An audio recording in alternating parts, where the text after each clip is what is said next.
Warren Buffett's Berkshire Hathaway trims its stake in Chinese EV maker BYD to 6.9%. Is this a bad sign for the EV market? Yeah.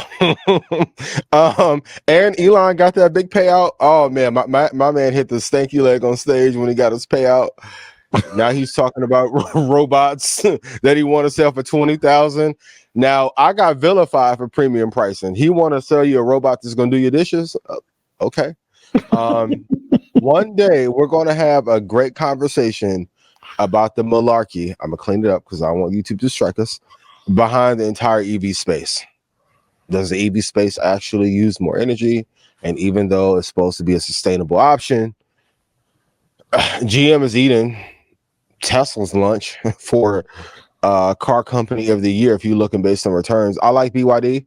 I like the car. I like the company. But if he's trimming his stake in it, there's a reason why. And here's a note that people may want to write down.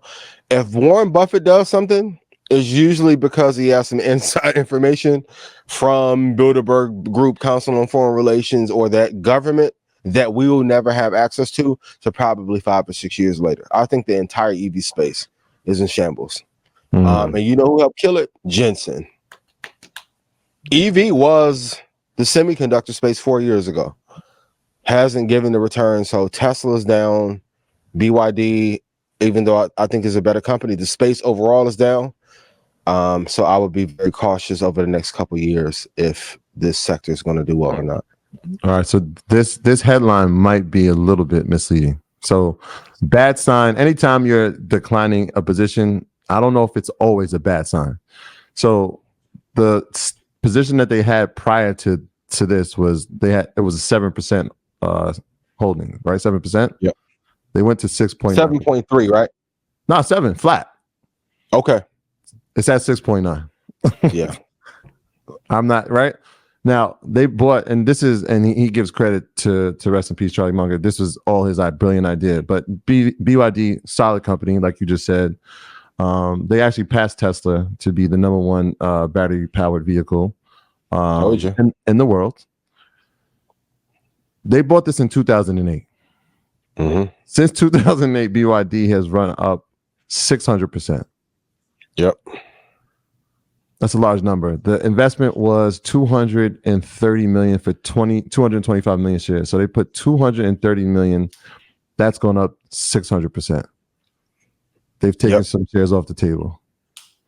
When Warren starts to trim, though, does he continue to trim or then add back historically? He doesn't add back. But he's still. If he tells no. You're right. Right? You're totally right. But once he starts cutting, and it's the same thing I said about Apple. Once he hit that, like I do in my relationships. Once I start to go, no, it's over with. Yeah. Well, that's what I was going to use as an example, right? If we're talking about trimming, he did trim some Apple shares. Yep. Not the end of the world for Apple. It's still the #1 holding, right? In Berkshire. Currently. Yep. Currently. Yep. So, I mean, yes, that doesn't mean that the space is great, right? When we're talking about sales and the enthusiasm around it and who are the new innovative companies inside of it, will there be consolidation? How will the traditional automotives react? Will they respond to new emission legislation? All these things are varying over the next 5 to 6 years. But yeah, context is important, right? So like if we're talking about 7%, now you're at 6.9. Not the end of the world, but yeah, not the best sign in the world that he's trimming. I'm gonna add Shadi's commentary. We will monitor the situation, and in 3 months we're gonna come back. Meanwhile, GM opened up at 35.73. They're 47, and Elon got a $59 billion pay package in the last 2 years. The stock has been down 60%. And they was trying to get him down to 13 million. He wasn't having that. Take 56 billion. Try that. A lot of cocaine. My boy clean now. You got that payout. Hey, listen, I may have did some ketamine too if I was waiting on 55. Ooh, boy, get my money. What? He was extremely accountable about the whole world on this mouse pad of a car, and y'all won't pay me? Hey, pay up. Pay up. And I'm with Austin. Gotcha. Well played, Elon. Supreme hustler. Talking about the energy sector, ConocoPhillips has agreed to acquire Marathon Oil in an all-stock deal valued at $17 billion. How will this impact the energy sector and shareholders, and why aren't you the biggest fan of the energy sector? I don't have it. A few people have asked me this. I don't know if they are here in Texas and just love energy. I think Exxon is one of the biggest players and they always will be. I just think there's better returns elsewhere. I think there's more safety in Apple. I don't have to worry about the cyclical stuff of energy. Of course, NVIDIA, AMD, is the energy sector better than the pharmaceutical sector or healthcare? No. So for me, it's not about emotion, and I think it's a really good lesson. You have to invest based on what's going to give you highest return and not based on a feeling. Now, if it was 1980, maybe I would go more energy focused, but we're not in 1980. Clearly healthcare is having a dominant force, semiconductors and technology doing a hell of a lot better. I don't have to worry about the timing of it or political wars. Almost the tech sector is almost unbreakable, if you will, and those geopolitical factors are not there. So it's not that I don't like it, but I just think there are a couple of sectors that are dramatically better. Yeah, I'm with you. I think the cyclical nature of it, right? When it's in season, like for somebody that's just starting, that's tough to really comprehend and tough to follow.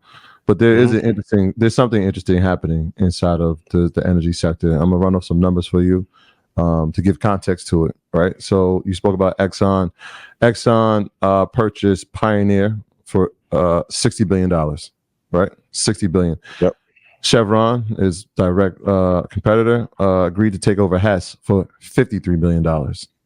Goodbye. Yep. Occidental Petroleum, when we just spoke about Warren Buffett, he definitely is invested in them. They bought Crown Rock for $11 billion. Diamondback Energy acquired Endeavor Energy Partners for $26 billion. So I'm seeing a lot of cash flow inside of this space, right? When we talk about operating, and we're seeing, that's the other thing I was gonna say, we're seeing a lot of consolidation, which is interesting because that is something that could be cyclical. When you start talking about different sectors, when I was just talking about the EV, will there be consolidation? The problem is inside the EV space, which is unlike this one, which is there's capital here. Thank you. There's M2 money supply has not affected this sector at all. There's a lot of money in energy. Yeah, there's a lot of money in it, and there's no slowdown, right? A lot of time we need to be less dominant, oil reliant. This doesn't show that. These numbers don't show that. This number and less regulation. If you're gonna be honest, there's a lot of posturing around the regulation. Not really. Like a lot of these mergers and acquisitions that have happened, and it hasn't made the front page of Bloomberg or Barron's yet. Right. Like I had to go look these things up. This one, like when we hear the tech acquisitions or potential acquisitions, it's always like, oh, there's a monopoly forming. Yeah. Like, this board is being formed pretty clearly here. There's going to be about maybe 6 to 10 of these companies that are just going to dominate. Yep. And it's set up, right? They're set up to dominate for the future. When you're talking about all of these mergers, and the ones I just ran off were 4 that have happened in the past probably 12 months. Yeah. Something Duke Energy maybe next on if someone gets Duke Energy for a great price. Be a great steal, and we'll consolidate and see a big 4 like how we do in everything else. And then, but yeah, with tech getting all the focus and NVIDIA, and it was Meta for a while, and then Apple, they've slowly, have begun to consolidate quietly. And then at some point, 2 of them will partner up and take over a Tesla or an EV space and put them underneath their wing.